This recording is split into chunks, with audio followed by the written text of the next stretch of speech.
What up, everybody? Back again with our time unit. Today we are finding the start time while crossing hours. So let's wake on up and see what we're doing today.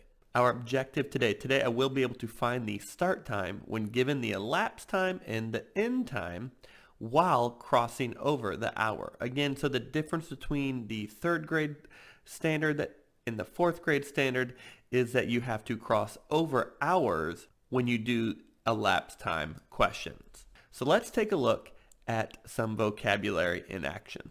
So here we have our story of Juan and Alexander, and they started their journey to their soccer game. They left their home at 7 p.m. It took them an hour to get to the game, 2 hours and 34 minutes to play the game, and their game ended at 10:34, right? So we have our start time, we have our end time, and then our elapsed time is the time that it took for the event to happen, right? The time in between the start time and the end time. To review, when we're doing our timelines, we're going to use our mountains and hills strategies. A mountain is going to equal an hour, and the hills are going to equal minutes. So you could have a 1-minute hill, a 5-minute hill, a 10-minute hill, a 50-minute hill, a 13-minute hill. The hills are what you use to represent the minutes on your timeline. Last lesson, we had the start and the elapsed time. We were trying to find the end time. Today, we're going to have the end time and the elapsed time, and we're going to go back in time to get to the start time. So let's take a look at our I do problem. My question says, Joni put brownies in the oven and let them bake for 32 minutes. They cooled for 13 minutes and then sat on the counter for 48 minutes before they were eaten. If they were eaten at 4:51 p.m., what time did she put them in the oven? So if you are a fan of InstructaBeats, or if you've been with us at all, you know we love our sides check problem strategy. And so we're going to write our statement first, and my statement's going to say, she put them in the oven at blank. So I know I'm looking for anything about what's going in the oven, and then also anything about a time, because it was asking me for a time. Now I need to go back and identify anything about time or anything there that's going to help me solve this question. So she put brownies in the oven, she let them bake for 32 minutes. They cooled for 13 minutes, and then sat on the counter for 38 minutes before they were eaten. They were eaten at 4:51 p.m. I'm circling all of those things because it had to do with what she put in the oven or time. I now know this is a elapsed time problem, so I need to develop my plan to help me solve this type of question. I need to label my start time, okay? I need to label my elapsed time, and then I need to label my end time, and then organize my information into one of these three columns. I know that they baked for 32 minutes, okay? I know they cooled for 13 minutes, and I know they sat on the counter for 38 minutes. I know all of those are the elapsed time because the units are minutes or hours. The start time and end time will actually be a time like you would read on a watch or on a clock. So they were eaten at 4:51 p.m. I know that is my end time because my event for this was that brownies were cooked and then eaten. So that event ended when they were eaten at 4:51, which means I'm looking for my start time. I'm going to come down here to give me a little bit more room. And now what I'm going to do is I'm going to use my mountain and hills strategy to go backwards on my timeline. So I'm going to draw my timeline here. Okay. And the first thing I'm going to do is I'm going to draw it. Try to draw it as straight as possible. I know my end time was 4:51 p.m.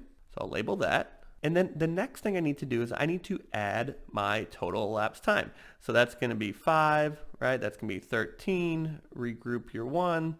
4. 1 plus 3 is 4. Plus 1 is 5.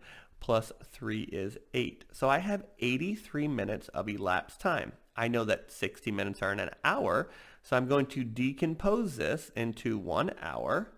And if I took out 60 minutes to make 1 hour, that's going to leave me with 23 minutes left.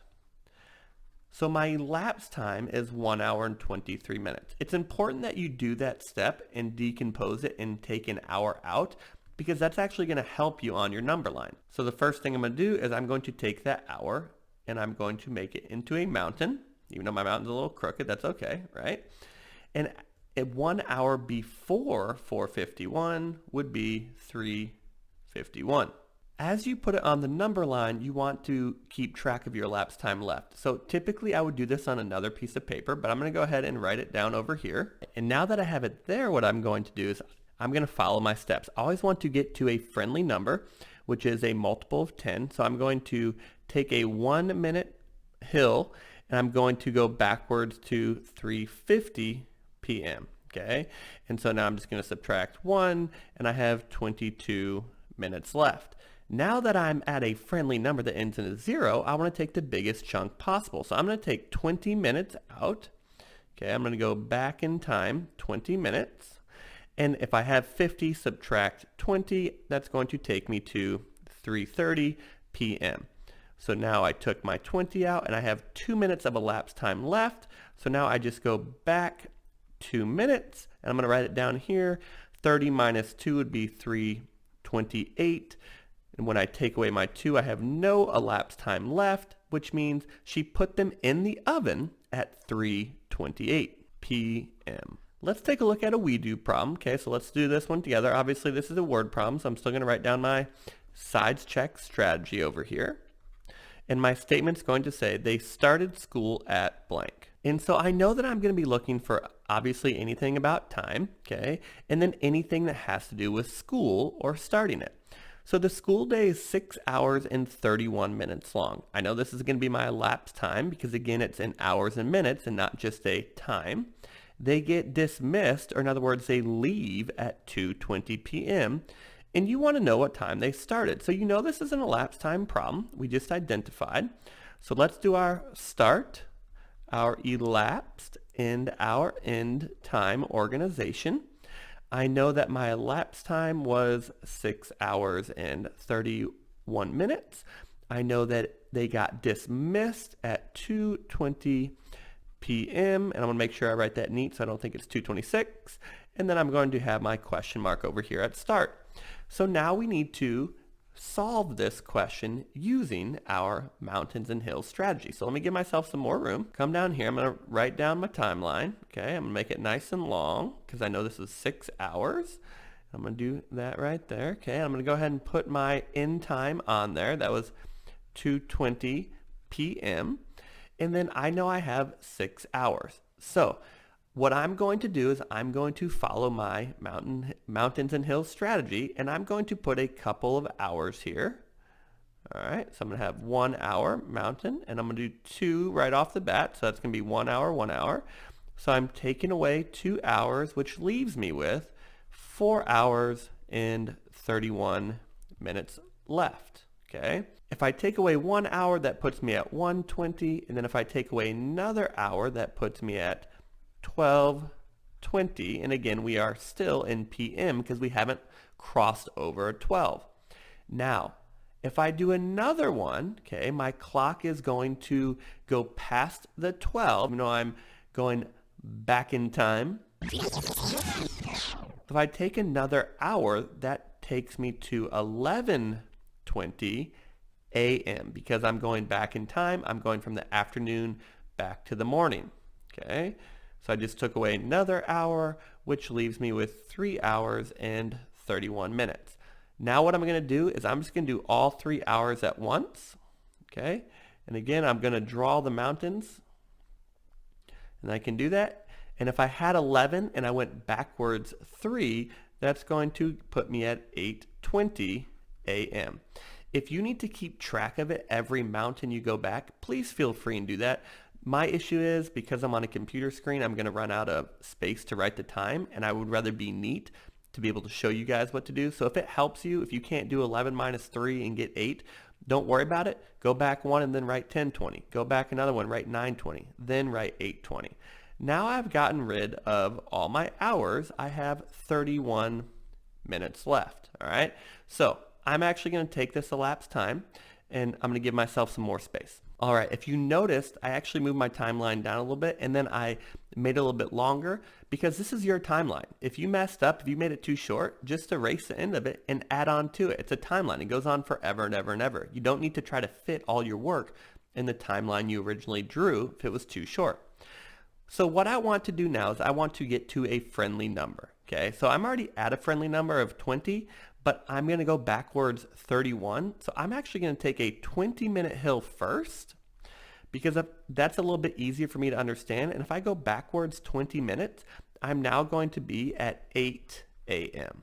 Okay, and so then I take away 20 and I have 11 minutes left. All right, so working backwards, I know that I'm at 8 a.m., which is really 60 minutes, right? Because once the clock gets to 60, it resets to 0.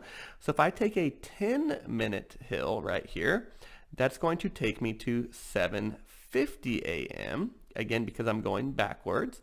And when I take away 10, I have 1 minute left, and I'm going to go ahead and take that away. And if I take away 1 from 50, I am now at 7:49 a.m. Okay, so that's how we can use our mountains and hills strategy to work backwards. And now we know the answer to our question. They started school at 7:49 a.m. Now the you try problem. If you're ready to try this by yourself, go ahead and push pause right now and solve it. And then you can push play to check your work. If you're not ready to do it by yourself, don't worry. You can just do it along with us as another we do problem. Hopefully if you're ready, you just paused it and you solved it and now you're ready to check. So as always, this is a word problem. And so I need to do my sides check strategy. My statement should say he sat down in his seat at blank, which means I'm looking for anything about time and then of course anything that happened once he sat down in his seat. What time did he sit down in his seat? So the first thing I want to do is I want to label my start, my elapsed, and my end time. And I know that there were 2 different pieces of information they gave me for my elapsed time. There was 4 hours and 15 minutes, and then there was 30 minutes, okay? And I know that the ceremony ended at 3:41 p.m. That was the end of my event of the race and the ceremony, and I want to know what time that event started. So as always, I'm going to be using my mountain and hills strategy, which means I need to draw my number line, put my end time on it, and then add up my total elapsed time. When I do that, I'm going to have a total elapsed time of 4 hours and 45 minutes. That's the total of all the things that happened in our event. I'm going to take 3 mountains to get back, and I know that's going to take me to 2:41, 1:41, 12:41 p.m. Okay, so now I need to take those 3 hours off. Now again, if you were doing this, you could mark the time after each hour you took off just to kind of speed the video up. I skipped writing it down, and then also I don't have enough room to really make it neat where you could actually read it because my handwriting's kind of bad.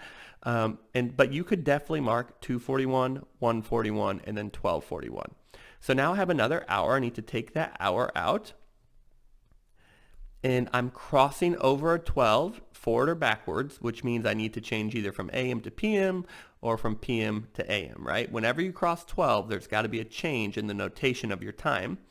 And so because I'm going backwards, I'm going to 11:41, and it was in the afternoon, and now it's going to be in the morning because I'm working backwards. So now I've gotten rid of that hour, and I have 45 minutes left, all right?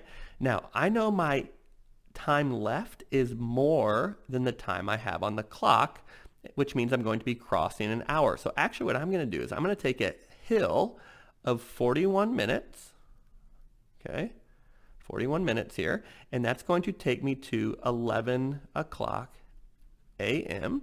And when I take away 41 minutes from my elapsed time, I have 4 minutes left. Again, I know because I'm at a 0, that's really like being at 60 minutes, because when the clock gets to 60, it resets to 0. And so if I take away a 4-minute hill here, that's going to change my hour back to 10, and then I'll be at 10:56 a.m. So I got rid of that elapsed time. I have no elapsed time left, which means my event, which was when he sat down in his seat, started at 10:56 a.m. So hopefully what you're noticing from this is, yeah, when you look at it, it's a lot of work, but you have to show your work so you don't make silly mistakes, right? And the work for an elapsed time problem, whether you're finding the end time like we did last lesson, or the start time like we did this lesson, or the elapsed time like we're going to do next lesson, the strategy is the same. You label your start, elapsed, and end. You draw your number line, and then you're keeping track of the information that you put on your number line using your mountains and hills. And I forgot to label that as an hour. Okay? So if you take this strategy and you learn it and you do it, you can use it to help you solve any elapsed time problem. Thank you so much for joining us today. We hope you'll check out our other elapsed time lessons, our elapsed time song, and then just check out our time unit because we got a lot of stuff on there. It's awesome. If you haven't yet, please like and subscribe to our channel. Check us out on Facebook, Instagram, or Twitter. We would love to have you follow us on one of those social media sites. Thank you again. InstructaBeats out.